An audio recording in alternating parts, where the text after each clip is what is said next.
Life to be the head coach here. Me and my wife, Miss Angela, are having the time of our lives.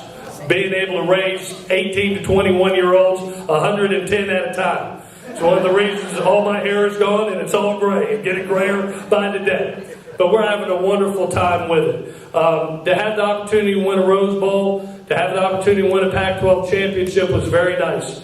But I learned something from my daddy. He reminded me about a week ago, hey, bud, nice job, but they only remember what you've done lately. And you got to keep on getting better. You don't stay comfortable. You don't stay stagnant in the real world. You keep improving your organization and your football team on a daily basis. And that's what we've attempted to do each and every day. And as soon as we got done with this season, I knew that some answers had to be addressed. And the first one was recruiting. It was recruiting our coaches first.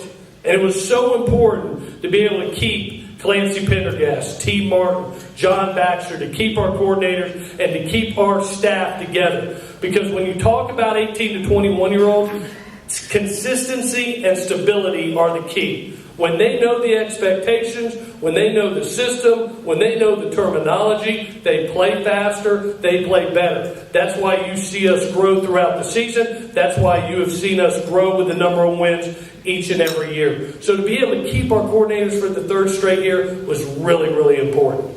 Everybody comes to me and says, Coach, you lost a 4,000-yard passer, a 1,500-yard rusher, 1,100-yard receiver.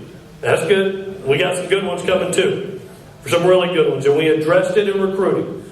We signed, I think, one of the more elite quarterbacks in the country in J.T. Daniels. We signed two of the top three wideouts in the country in Amon-Ra St. Brown and Devin Williams. We signed a huge tailback, stolen from Notre Dame with about 2 weeks to go in recruiting, 6'1", 231 pounds, and Marquis Step. I saw him today. He looks like he is chiseled from damn stone. He is beautiful. He's ever been given by a man, I can promise you today, to be able to get him on campus.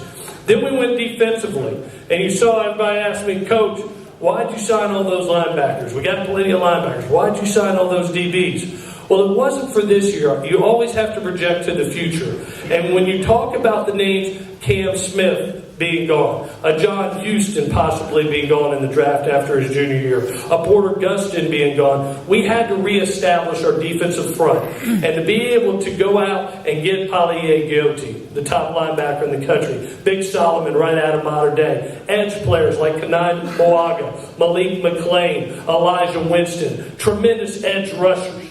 Then in that secondary, we lose 7 DBs this year. It is an awesome secondary with a ton of experience this year, but we had to replace them. So we got two of the most elite corners in the country, and Isaac Taylor-Stewart and Elijah Griffin. We went out and signed the number 1 safety in the country, in Talanoa Hufanga, and an all-purpose can play any position on the field, Chase Williams at safety, corner, or nickel. So we really made a huge investment for the future there. We took it to spring training. In spring training, we knew what we had from experience, but now, like Coach said, man, we got the depth. It's the first time that I can feel it, and it's important because when you're talking about the college game compared to the NFL game, the college game is 80 snaps. That's the average.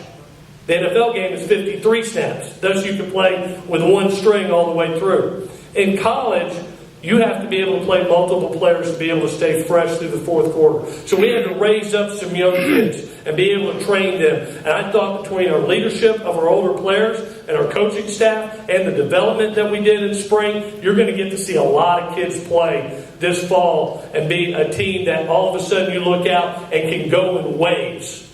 And there's no change of production anywhere through.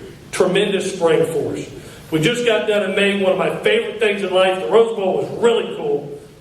The Pac-12 championship, really cool. But my favorite thing in life is what that does, that Trojan Athletic Fund. And that's why I'm so proud of y'all and what you do.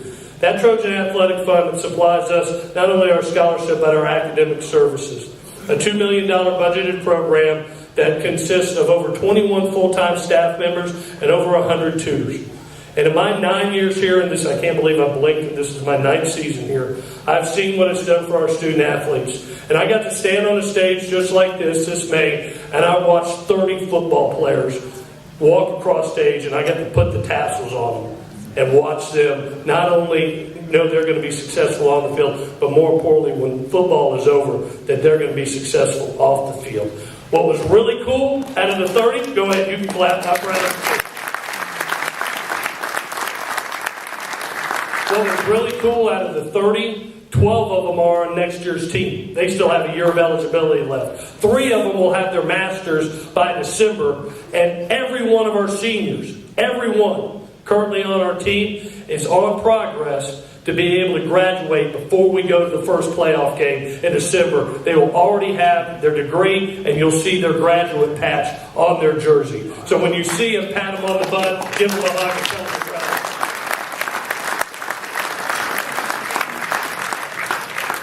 Well, what do we do now? Well, in June, we have over 5,000 campers that will have high school and junior high programs that we bring on campus and help our community as well as recruit. And we get a ton of players. We've seen Juju Smith come out of these camps. Dory Jackson come out of these camps. Robert Woods come out of these camps. Nelson Aguilar. Ronald Jones come out of these camps. So this next month is huge for us in recruiting as well as developing some young kids for the future. We can't sign them all, but you know what? We're trying to make every person in California a USC billboard, to have a great experience and be able to know that they are part of the Trojan family in their heart, and it's a big time for us.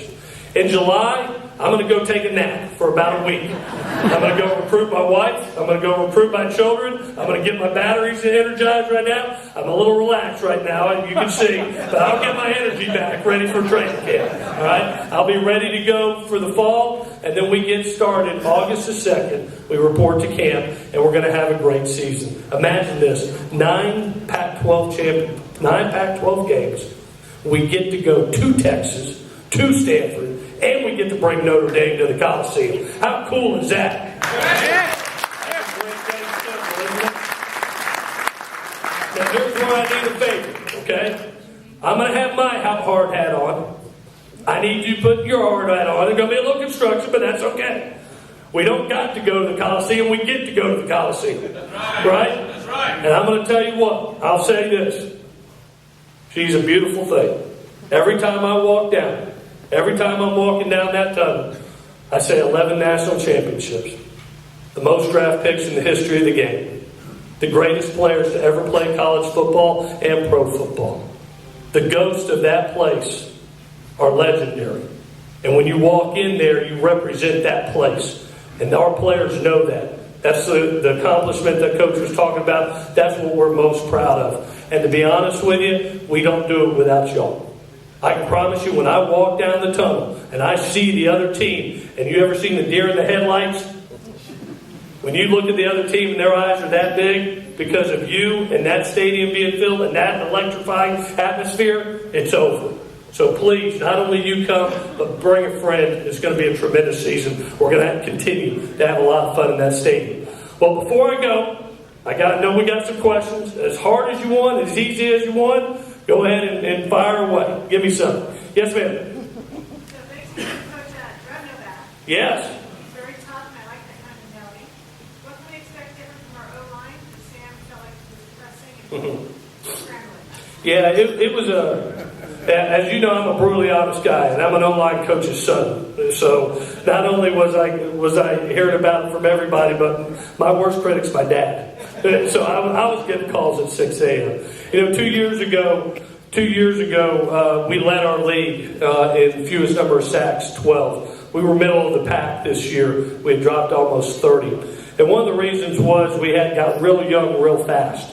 If you remember in the Washington State game, all of a sudden we looked up, we lost 3 offensive linemen, and probably the rock of our offensive line in Vianney Talialova.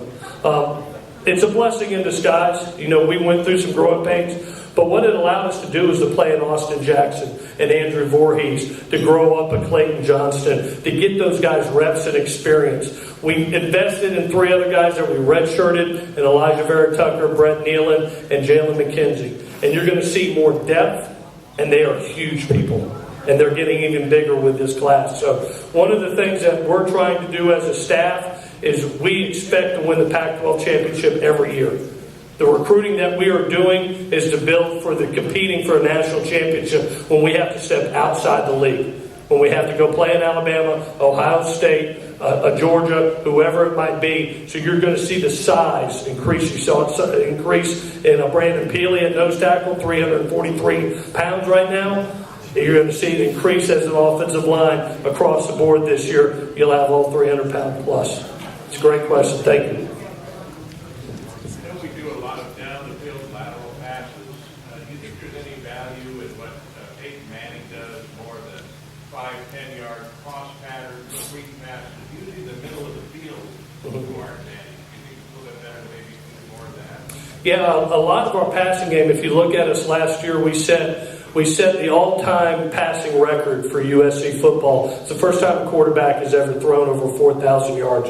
And a lot of it is pushed down the field. We do have shallow crosses in our packages that we do. We use them a lot versus man-to-man coverage to be able to create picks. Mesh routes, what we call them, to be able to do it.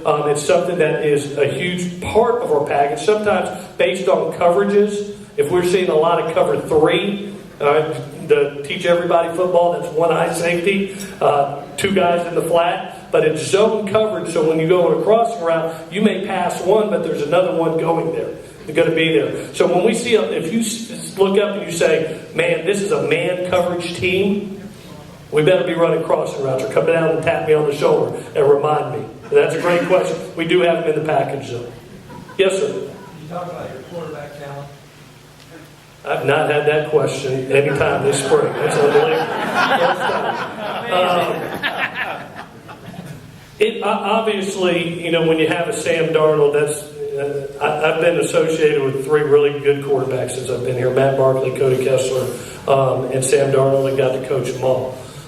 Sam is a very unique talent. I don't know if anybody can be Sam Darnold. He's extremely special. But we have very good quarterbacks, not only on our campus, but I think we have an elite one coming in. When we looked at this spring, I really didn't want to do an evaluation right off the bat. I didn't think it was fair to them because they hadn't played. They hadn't played in any games. I really wanted to see them get better from practice 1 to practice 15. I said, guys, just try to get better each and every practice. We're going to eval in the fall. When everybody's on campus, when you've got some reps under your belt, that's when we're going to evaluate. And, not everybody's here. We got a kid named JT Daniels here that's going to come in. That's a young talent. He's going to be given the opportunity to compete right off the bat. And the best player, I don't care what his age is going to go out there in the first game. Whoever can help us win that first game is going to be out there. You never know with a true freshman. I didn't know if Adoree Jackson would be ready, or Juju Smith would be ready, or Nelson Aguilar would be ready, but they were. And they were the best kid that we had on the team at that position. So with those kids, I think they're good enough with the pieces of the puzzle around them to be really special this year. They're not going to be Sam right off the bat. They'll grow into being really good quarterbacks, but they have some elite talented wideouts, tight ends, or running backs around them with a good offensive line, and we'll help him playing great defense and establishing run game early. We'll help that quarterback. Thank you for that question. Yes, sir. When you're on top, everybody compares themselves to you, or everybody wants to achieve what they do. Let's say like Alabama, with their weight training program. If you look at their offensive linemen and so forth. Will our linemen have big butts like they have? Yeah. When you look at the guys, I want you to see the guys that not only we signed last year, but the guys that those 5. Austin Jackson is. When you go and stand up next to Austin Jackson, he's as pretty a man as there possibly could be. Andrew Voorhees is 6'6", 320 pounds. And the commitments that you'll be seeing coming through this year, we are recruiting to play a national championship. Not recruiting for the Pac-12, but to play Alabama and to play Ohio State and to play Georgia and to play Clemson. That's what we're going for. And the size is a huge part of it. But we also want the athleticism also with it. Miss Jen has given me the finger. The one finger, not the middle finger, just the one finger. But we'll do 2, Jen. 2. Yes, Doug.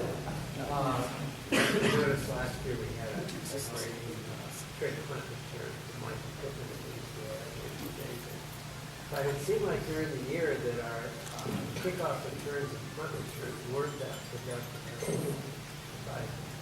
Yeah, sometimes recruiting is a very important thing because I haven't coached many Adoree Jacksons either. Adoree was a special talent. I've never seen a guy that could actually do both. Usually you have one skill set or the other. Either kickoff return, what happens? You're hitting it and you don't put the brakes on. Punt, you catch it, wiggle, and then go. He had both skill sets, and we really struggled last year, just being honest, of finding that guy that felt comfortable doing those. We recruited some kids that I think got a great chance at it. Some two-way guys, Amon-Ra St. Brown, Elijah Griffin, Isaac Taylor Stewart is one also that we feel like could get out there. The one guy that will continue to develop that I think can be good at it, Bayless Jones came very close to making some big runs. I think with another year of experience, he's going to help us too. But I look forward to hopefully getting back to what Adoree and Nelson brought to the table over the last couple of years. Yes, sir. Coach, when you go to Texas, the third game of the season, what do you think the chances are of JT being the starting quarterback? And how would you compare JT with John David Booty? That's a good question. I've always asked this question to myself because I really, in college football, there's no politics in this level. Because if you have politics and you're not winning games, you get rid of coaches. And I kind of like my job and love my family. So my deal is the best player plays. And I always ask myself, who is the best person for this moment? Doesn't mean that's the first game. Doesn't mean it's the second game. It could be the third. But whoever can help win us that game the best is going to be out there. No matter what his age is, he's going to be out there. As far as the John David Booty question, I wasn't around John David much. I have been around JT a lot. I've been. This could be my 9th season. JT first arrived on our campus in the 7th grade. He was in our summer camp. Came out, went to a 7-on-7 camp, and was competing against seniors in the 7th grade, and led that 7-on-7 group all the way to the championship game. And you kind of just know when guys have it. It was like Sam Darnold. The first time I saw Sam, I was like, "Well, that guy's got it." He's just an elite talent. He's different than Sam. Sam is a very creative passer, different arm angles. JT is an elite thrower, and with terrific mechanics, terrific motion, and maybe the smartest man in the entire building. We gave him the playbook. The day after signing day in February. He came out in the fall. He came out for spring practice, and he's standing right beside me. He's watching the play. Quarterback throws it. He says, "No, coach, that's wrong. You should be over here." I looked at him. I said, "You're right, and I love you." To do that as a freshman is very unique, and so his time is coming. You never know when the true freshman's going, especially one that's supposed to still be in high school. But we'll see. Every kid gets the opportunity to compete, and the best kid's going to go out there. Well, guys, okay, go ahead. One more.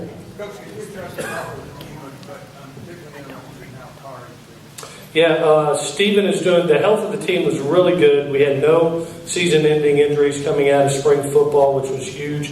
And in Stephen's case, Stephen had a back surgery that we invested in, not putting him in through spring. He was suffering through some pain, and being a runner, especially a very talented runner, we wanted to find out what was going on. We did a scope to investigate. He had a bone chip sitting on a nerve, very simple surgery, was able to eliminate that bone chip. All his pain is gone. But anytime you enter the body, and especially the back, it takes time. It's about a 3 to 4 month process. He's coming up to month 4. He's already running. He's changing direction. He's looking very good. He should be fully go right now for training camp, which we're excited about. Well, guys, I want to thank you so much for all the support you give us. I can't tell you what an honor it is to be your coach.